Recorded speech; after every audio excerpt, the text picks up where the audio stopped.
ভাইফোঁটা। ভাইয়ের মঙ্গল চেয়ে তাদের কপালে ফোঁটা এঁকে দেয় দিদি বোনেরা।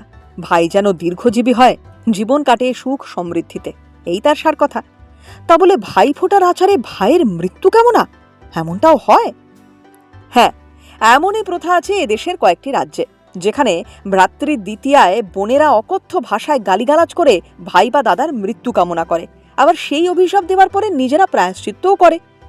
এই পুরোটাই রীতি মেনে করে তারা। কিন্তু কেন? ভারতের ছত্তিশগড়, ঝাড়খণ্ড, বিহার এবং উত্তরপ্রদেশের কিছু এলাকার স্থানীয় রীতি এমনটাই।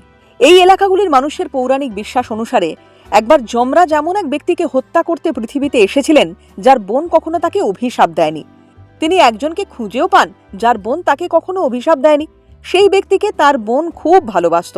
ভাইয়ের মৃত্যু কামনা করা তো দূরের কথা, যমরাজ যে তার ভাইকে হত্যা করতে চায় সে কথা জানতে পেরে যায় বোন।